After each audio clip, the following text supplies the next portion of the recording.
Dear students, ఈరోజు intermediate మొదటి సంవత్సరం భౌతిక శాస్త్రంలోని సదిశలు అనే పాఠ్యాంశం గురించి మనం నేర్చుకోబోతున్నాం. భౌతిక శాస్త్రంలో కైనమెటిక్స్ అంటే శుద్ధ గతి శాస్త్రం దగ్గర నుంచి సెకండ్ ఇయర్లో ఘనస్థితి భౌతిక శాస్త్రం వరకు మనం నేర్చుకునేటప్పుడు, వివిధ అంశాలు నేర్చుకునేటప్పుడు రకరకాల భౌతిక రాశుల గురించి మనం నేర్చుకుంటూ ఉంటాం. ఈ భౌతిక రాశుల్ని అవి ఎలా వస్తాయనే అంశాన్ని బట్టి, అంటే వాటి పరిమాణం దృష్ట్యా వాటిని రెండు రకాలుగా వర్గీకరించాం. అవి ప్రాథమిక రాశులు, ఉత్పన్న రాశులు, అంటే ఫండమెంటల్ క్వాంటిటీస్, డిరైవ్డ్ క్వాంటిటీస్. అయితే భౌతిక రాశులు ఎలా రాబట్టొచ్చు అంటే మ్యాగ్నిట్యూడ్ పాయింట్ ఆఫ్ వ్యూ, దీనిలో ఈ పరంగా భౌతిక రాశులు మనం ప్రాథమిక రాశులు, ఉత్పన్న రాశులు అని రెండు రకాలుగా వర్గీకరించాం. అయితే భౌతిక రాశులకి పరిమాణంతో పాటుగా దిశ అనే అంశం కూడా ఉంది. ఈ దిశ అనే అంశం దృష్ట్యా భౌతిక రాశుల్ని రెండు రకాలుగా వర్గీకరించారు. అవేంటంటే అదిశలు, సదిశలు. వీటిని అదిశ రాశులు, సదిశ రాశులు అని కూడా అంటారు. ఇంగ్లీష్లో స్కేలర్ క్వాంటిటీస్, వెక్టర్ క్వాంటిటీస్. ఇప్పుడు ఈ రెండింటి యొక్క నిర్వచనాన్ని నేర్చుకుందాం. అదిశ రాశులు అంటే ఏ భౌతిక రాశులకైతే పరిమాణం మాత్రమే ఉండి దిశ ఉండదో అటువంటి భౌతిక రాశుల్ని అదిశ రాశులు అంటాం. ఉదాహరణ ద్రవ్యరాశి, ఘన పరిమాణం, విస్తీర్ణం, దూరం, వడి, పని, సామర్థ్యం, శక్తి, విద్యుత్ పొటెన్షియల్. ఇలాంటి ఈ భౌతిక రాశులన్నిటికీ కూడా పరిమాణం మాత్రమే ఉంటుంది, దిశ నిర్వచింపబడలేదు. వీటన్నిటిని కూడా మనం అదిశ రాశులు అంటాం. అలా కాకుండా ఒక వస్తువు యొక్క స్థానభ్రంశం గురించి మాట్లాడేటప్పుడు కానీ, ఒక వస్తువు యొక్క వేగాన్ని గురించి మాట్లాడేటప్పుడు కానీ, ఒక వస్తువుపై ప్రదర్శింపబడే బలాన్ని గురించి మాట్లాడేటప్పుడు కానీ, విద్యుత్ క్షేత్ర తీవ్రత గురించి చెప్పేటప్పుడు కానీ వీటన్నిటికీ పరిమాణంతో పాటుగా దిశ కూడా చెప్పాల్సి వస్తుంది. ఈ భౌతిక రాశులన్నిటికీ పరిమాణము, దిశ రెండు నిర్వచింపబడ్డాయి. అంతేకాకుండా ఇవి కొన్ని సదిశ సంకలన నియమాలను పాటిస్తూ ఉంటాయి. అంటే పరిమాణము, దిశ రెండూ కలిగి ఉంటూ సదిశ సంకలన న్యాయాలను పాటించే భౌతిక రాశులన్నిటిని సదిశ రాశులు అంటాం. వెక్టర్ క్వాంటిటీస్ అంటే మ్యాగ్నిట్యూడ్ డైరెక్షన్ ఉంటూ వెక్టర్ ఎడిషన్ లాస్ ని ఒబే చేసే భౌతిక రాశులన్నిటిని కూడా మనం సదిశ రాశులు అంటాం. ఇప్పుడు ఈ సదిశ రాశుల్ని ఎలా సూచిస్తామో నేర్చుకుందాం. సదిశ రాశిని ఉద్దిష్ట సరళ రేఖ ఖండంతో సూచిస్తాం, అంటే డైరెక్టెడ్ లైన్ సెగ్మెంట్. అది ఎలా ఉంటుందంటే ఇది సరళ రేఖ ఖండం, లైన్ సెగ్మెంట్. దీనికి బాణపు గుర్తుని జోడించినట్లయితే ఇది ఉద్దిష్ట సరళ రేఖ ఖండం అవుతుంది, డైరెక్టెడ్ లైన్ సెగ్మెంట్ అవుతుంది. సో ఏ సదిశ రాశినైనా సరే ఉద్దిష్ట సరళ రేఖ ఖండం అంటే బాణపు గుర్తు కలిగినటువంటి సరళ రేఖ ఖండంతో చూపిస్తాం. దీన్నే డైరెక్టెడ్ లైన్ సెగ్మెంట్ అంటాం. ఈ ఉద్దిష్ట సరళ రేఖ ఖండం యొక్క అంత్య బిందువు తొలి స్థానాన్ని, తుది బిందువు అంటే బాణపు గుర్తు తుది స్థానాన్ని సూచిస్తాయి. అంటే ఈ టెయిల్ ఏమో ఇనీషియల్ పాయింట్ ని, ఆరో హెడ్ ఏమో ఫైనల్ పాయింట్ ని సూచిస్తాయి. సో ఏదైనా సదిశ రాశిని ఉద్దిష్ట సరళరేఖా ఖండంతో అంటే దిశ కలిగినటువంటి సరళరేఖా ఖండంతో బాణపు గుర్తుతో సూచించవచ్చు. ఉదాహరణకి సికింద్రాబాద్ నుంచి న్యూఢిల్లీకి ఏపీ ఎక్స్ప్రెస్ స్థానభ్రంశం చెందుతోంది అనుకున్నాం. అంటే సికింద్రాబాద్ నుంచి న్యూఢిల్లీ వరకు ఏపీ ఎక్స్ప్రెస్ యొక్క స్థానభ్రంశ సదిశని ఎలా సూచించాలో ఇప్పుడు నేర్చుకున్నాం. ఈ స్థానభ్రంశం యొక్క పరిమాణం సికింద్రాబాద్ నుంచి న్యూఢిల్లీకి సుమారుగా 1600 కిలోమీటర్లు అనుకున్నాం. అయితే దీనికి ఒక స్కేల్ మనం ఎంచుకోవాలి. ప్రతి 100 కిలోమీటర్ని 1 సెంటీమీటర్ పొడవు గల రేఖాఖండంతో మనం చూపించగలిగినట్లయితే ఈ స్థానభ్రంశం మొత్తాన్ని 16 సెంటీమీటర్ల పొడవు గల రేఖాఖండంతో చూపించవచ్చు. ఈ స్థానభ్రంశ సదిశని ఎస్ఎన్ బార్ అంటే తొలి స్థానం, ఎస్ మీద బాణపు గుర్తు యొక్క తోక భాగం, తుది స్థానం అంటే న్యూఢిల్లీ దీని మీద బాణపు గుర్తు ఉండేటట్టు చేసినట్లయితే దీన్ని సదిశ అంటాం. అంటే స్థానభ్రంశ సదిశని ఈ రకంగా సూచించవచ్చు, SN బార్ తో చూపించవచ్చు. దీని యొక్క పరిమాణాన్ని మాడ్యులస్ తో చూపిస్తాం, అంటే మాడ్యులస్ SN బార్. ఈ మనం ఎంచుకున్నటువంటి స్థానభ్రంశ సదిశ యొక్క పరిమాణాన్ని ఇస్తుంది. దీని విలువ ఇక్కడ 1600 కిలోమీటర్లు. ఈ రకంగా ఏ సదిశనైనా సరే ఉద్దిష్ట రేఖాఖండం, ఉద్దిష్ట సరళరేఖాఖండంతో సూచించవచ్చు. ఈ ఉద్దిష్ట సరళరేఖాఖండం అంటే డైరెక్ట్ లైన్ సెగ్మెంట్ యొక్క తోక భాగం తొలి స్థానాన్ని, బాణపు గుర్తు కలిగినటువంటి భాగం తుది స్థానాన్ని మనకి తెలియజేస్తాయి. తర్వాత ఈ సరళరేఖాఖండం యొక్క పొడవు మనం ఎంచుకున్న సదిశ రాశి యొక్క పరిమాణాన్ని ఇస్తుంది. ఇప్పుడు కొన్ని సాధారణ కేసెస్ సదిశా సంకలనం అంటే కొన్ని సింపుల్ కేసెస్ లో వెక్టర్స్ ని ఎలా సంకలనం చేయొచ్చో అంటే యాడ్ చేయొచ్చో నేర్చుకుందాం. ఇప్పుడు ఏ బార్ అనే సదిశని అదే దిశలో పనిచేసే బి బార్ అనే సదిశతో సంకలనం చేస్తున్నాం. సంకలనం అంటే ఎడిషన్. ఇక్కడ మొదటి సదిశ ఏ బార్ యొక్క తొలి స్థానం ఓ, తుది స్థానం ఏ. రెండవ సదిశ యొక్క తొలి స్థానం ఏ, తుది స్థానం బి.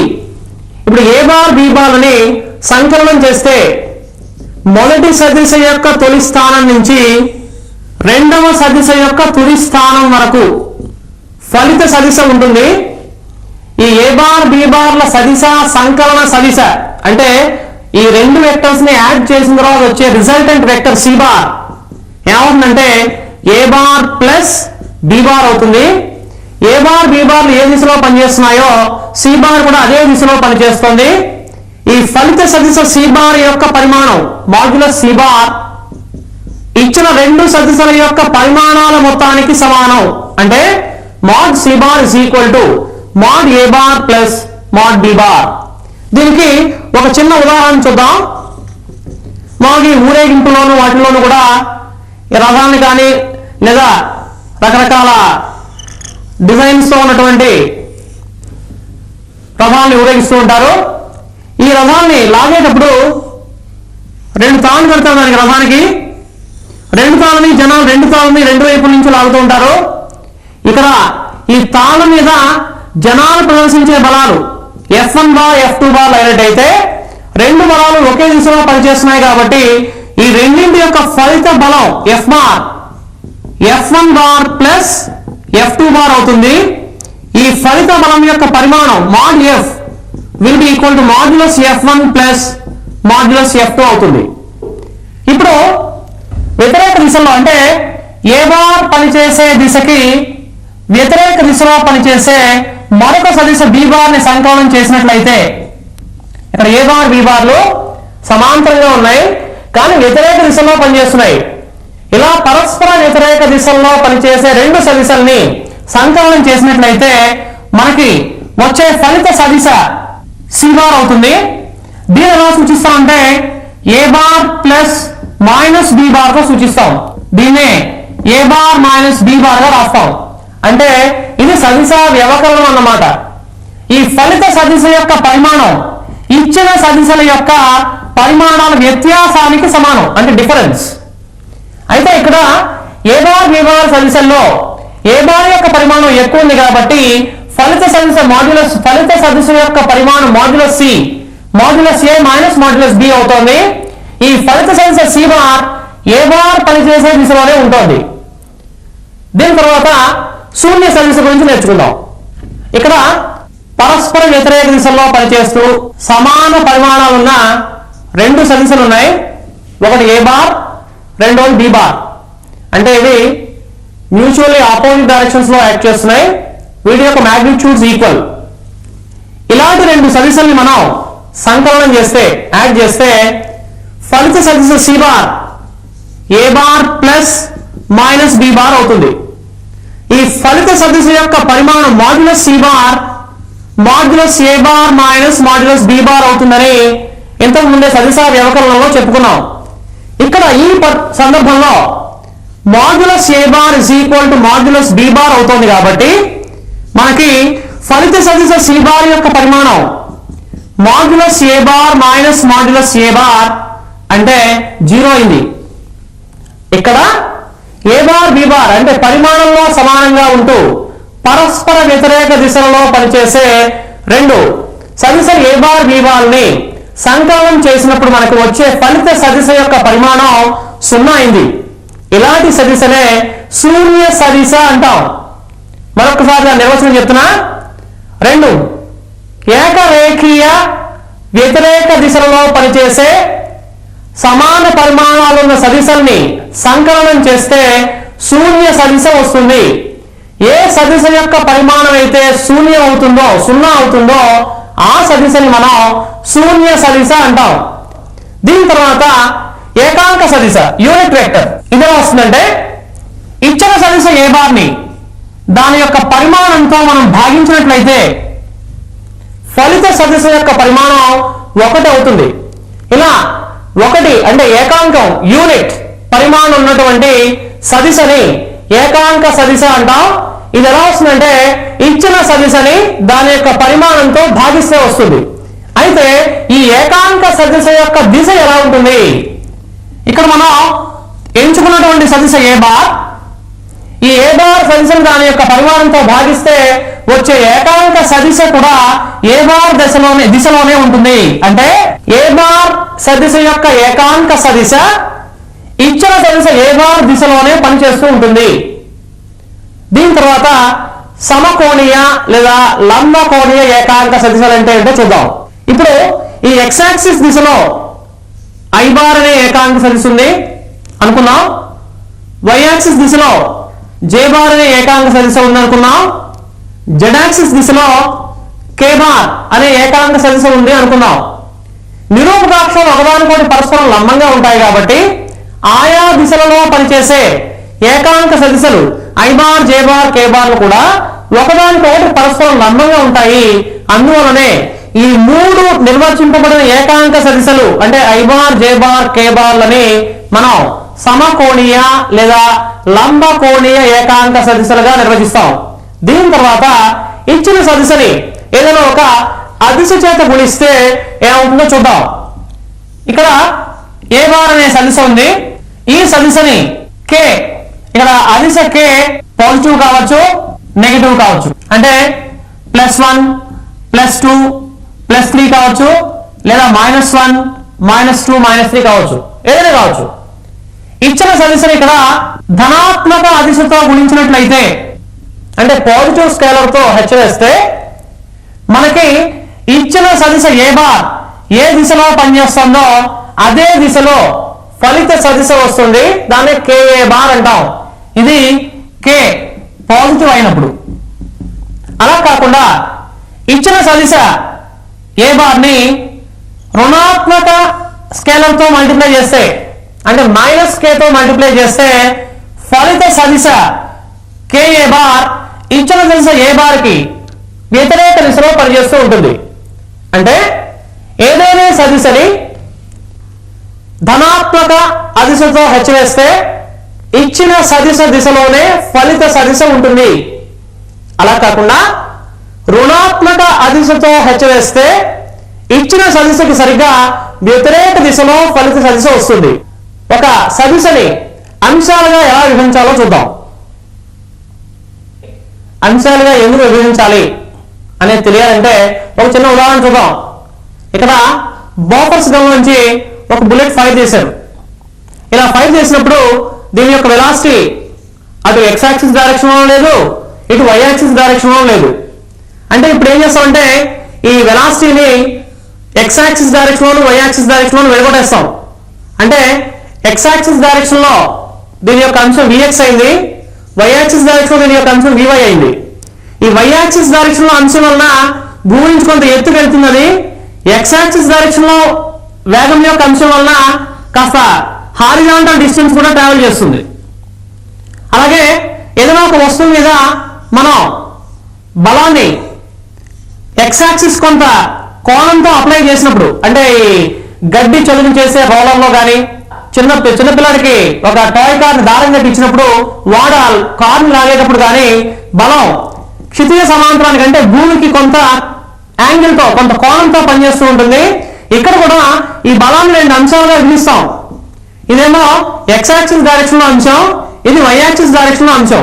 అయితే ఈ 2 అంశాల్లో ఈ ఎక్స్ యాక్సిస్ డైరెక్షన్ లో అంశమే ఈ కారు యొక్క స్థానభ్రంశానికి కానీ లేదా లాన్ రోలర్ అంటే గడ్డి చదును చేసే రోలర్ యొక్క స్థానభ్రంశానికి కానీ ఉపయోగపడుతూ ఉంటుంది.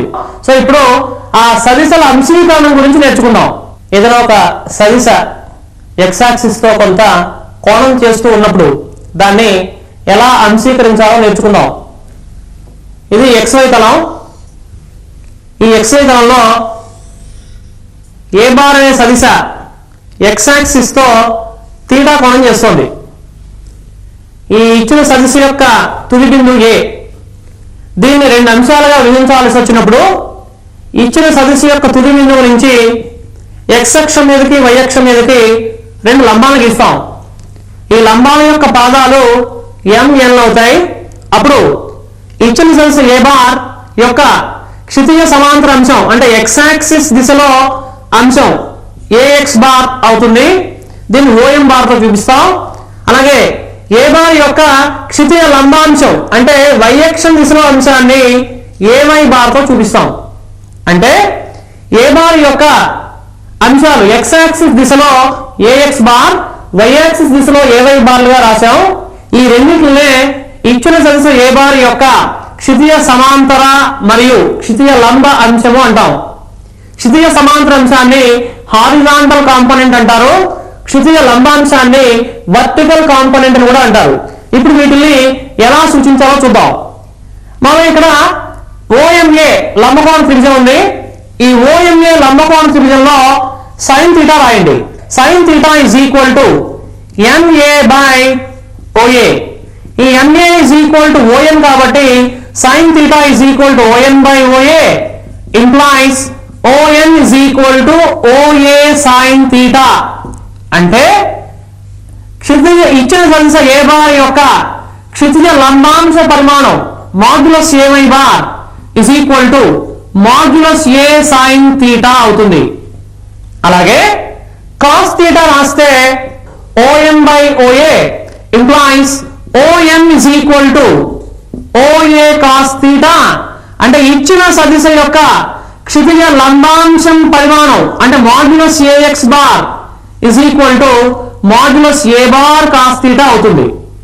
ఈ modulus AX bar is equal to A bar modulus A bar cos θ, modulus AY bar is equal to modulus A sin θ అనే ఇచ్చిన సదిశ ఏ బార్ యొక్క క్షితిజ సమాంతర మరియు క్షితిజ లంబాంశాల పరిమాణాలుగా చెప్తాం.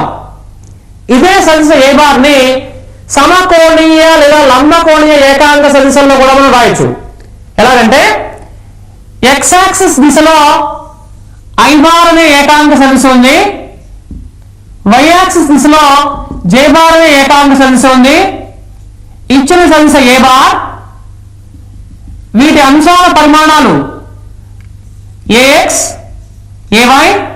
ఇప్పుడు ఈ పరిమాణాన్ని ఏకాంక సదిశతో హెచ్ వేస్తే OM బార్ ఏమో AX I బార్ అవుతుంది, ON బార్ ఏమో AY J బార్ అవుతుంది. ఇప్పుడు ఫలిత సదిశ ఏ బార్ ని ఈ అంశాల్లో రాయడానికి సదిశల త్రిభుజ నియమం ద్వారా మనం చెప్పుకోవచ్చు. ఈ సదిశల త్రిభుజ నియమం ఏం చెప్తుందంటే ట్రయాంగిల్ ఆఫ్ వెక్టర్స్ ఏం చెప్తుందంటే ఏదైనా 2 సదిశల్ని త్రిభుజం యొక్క 2 భుజాలలో పరిమాణంలోనూ దిశలోనూ చూపించగలిగినట్లయితే ఆ త్రిభుజం యొక్క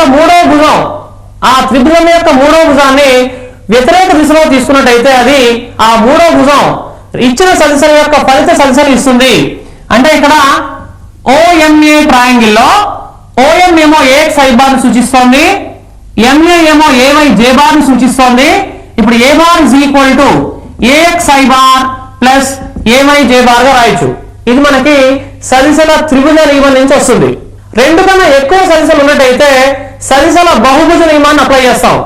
అంటే ఇచ్చిన సదిశల్ని బహుభుజి యొక్క భుజాలలో పరిమాణంలో దిశలలో చూపించగలిగినప్పుడు ఆ బహుభుజి యొక్క కడపటి భుజం వ్యతిరేక దిశలో తీసుకున్నట్టయితే అది ఇచ్చిన సదిశలు అన్నిటి యొక్క ఫలిత సదిశని పరిమాణంలోను దిశలోను సూచిస్తుంది. దీని తర్వాత ఈ సదిశల త్రిభుజ నియమం కానీ సదిశల బహుభుజ నియమం కానీ ఇచ్చిన సదిశల యొక్క ఫలిత సదిశలు ఎలా రాబట్టొచ్చో అంటే ఇచ్చిన వెక్టర్స్ యొక్క రిజల్టెంట్ వెక్టర్స్ ని ఎలా రాబట్టొచ్చో చెప్తాయి కానీ దాని యొక్క పరిమాణాన్ని దిశని మనకి ఇవ్వవు. ఈ పరిమాణం దిశ రాబట్టడానికి సదిశల సమాంతర చతుర్భుజ నియమం ద్వారా మనం తెలుసుకోవచ్చు. ఇక్కడ ఏ బార్ బి బార్ అనే రెండు సదిశలు సమాంతర చతుర్భుజం ఓఏసిబి యొక్క ఆసన్న భుజాలతో సూచించబడ్డాయి. అంటే ఏ బార్ ఏమో ఓఏ దిశలోను రెండవ సదిశ బి బార్ ఓబి దిశలోను ఉన్నాయి. ఇప్పుడు ఈ సదిశల సమాంతర చతుర్భుజ నియమం ప్రకారం ఈ రెండు సదిశల యొక్క ఫలిత సదిశ పరిమాణాన్ని దిశని ఈ రెండు భుజాల ఆసన్న భుజాల మధ్య గుండా పోయే కర్ణం ఇస్తుంది.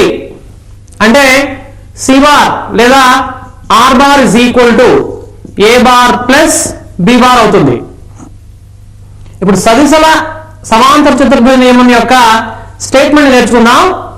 ఏవేమి రెండు సదిశల్ని సమాంతర చతుర్భుజం యొక్క ఆసన్న భుజాలతో పరిమాణంలోనూ దిశలోనూ సూచించినట్లయితే ఆ భుజాల మధ్య గుండా పోయే కర్ణం వాని ఫలిత సదిశ యొక్క పరిమాణాన్ని దిశని సూచిస్తుంది.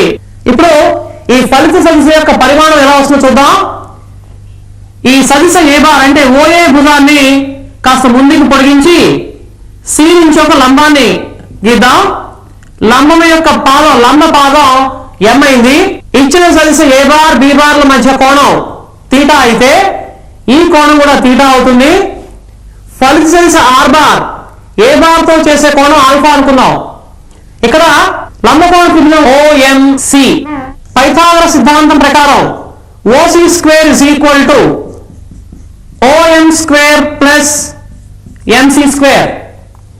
అయితే OM is equal to OA plus AM. OM is equal to OA plus AM. ఈ సమీకరణంలో ప్రతిక్షేపిస్తే OC square is equal to OA plus AM whole square plus MC square. దీన్ని సూక్ష్మీకరిస్తే మనకి OA square plus 2OA into AM plus AM square plus MC square అనే సమీకరణం వస్తుంది. దీన్ని ఒకటవ సమీకరణంగా పిలుద్దాం.